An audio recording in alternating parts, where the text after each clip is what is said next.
Some Africans are worshiping ancestors along with Christianity. I've listened to videos where people were stating that it was wrong for some Africans, especially in Nigeria, to be worshiping their ancestors because they are worshiping the dead, and you can't have a realistic Christian religion where the dead is being worshiped alongside God. This person was immediately attacked by some Nigerians stating that this person was wrong, that Christianity was wrong. She or they went on to try to prove themselves by stating that we black people should worship our ancestors because without our ancestors, we African wouldn't be here. While her excuse sounded a little true to her, it can't stand the smell test. In other words, this is a bunch of malarkey, and I will prove we should seek wisdom from the one God. Seeking wisdom comes from the Bible now. Now first, let's look at the word worship. What does worship mean? It means giving reverence to a God or a deity for favors or help or for a promise or hope. Therefore, worshiping dead ancestors is wanting and asking for something from the dead. These ancestors are turned into gods, mainly family members or someone that was considered to be royalty or held in high esteem. To counter me, you may say Jesus is dead, or God is dead, or does not exist. But we have proof by many people, as written in the Bible, who said to have seen and talked with Jesus after his death as being alive. Even hundreds saw him ascend into the heavens.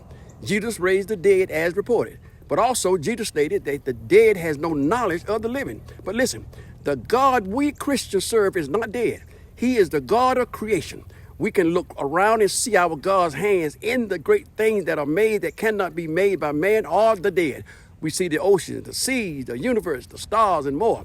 But let's look at these ancestor gods in another proven way.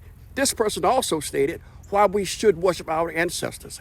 She stated it was because if it had not been for them, Africans wouldn't be here. Stop. Let's stop right here for a bit. She should have said if it wasn't for our black ancestors, no human would be on earth. But in any case, let's look at ancestors. Ancestors worship in another way, and let's put worshiping our ancestors to rest and done for. Now, listen to that.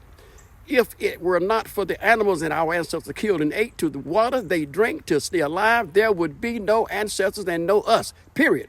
So why not worship food? Let's say a dinosaur, a chicken, a monkey, a cow, and more. Why not worship fruits and nuts and plantains and bananas and fish? Why not worship water, rivers and streams? Without these, none of us would be here.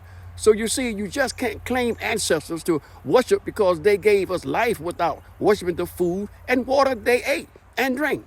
But wait, what about the stuff they use for shelter, like caves and huts for protection? Should we worship rocks, stones, and trees? They all played parts in our ancestors' survival. Of course not. In closing, ancestor worship is a trick of demons to smear and confuse the gospel of Jesus Christ. Christianity can't mix together with ancestor worshiping. If so, then both become demon worship and confusion. You must pick one to worship, ancestors or the dead, or God of the living. You can't serve both, but if I shall speak for myself and other true Christians, we'll stick with the worship of the one true God, the one true Son of God, being Jesus and the Holy Spirit of both. We will stay with the living God. Think about it.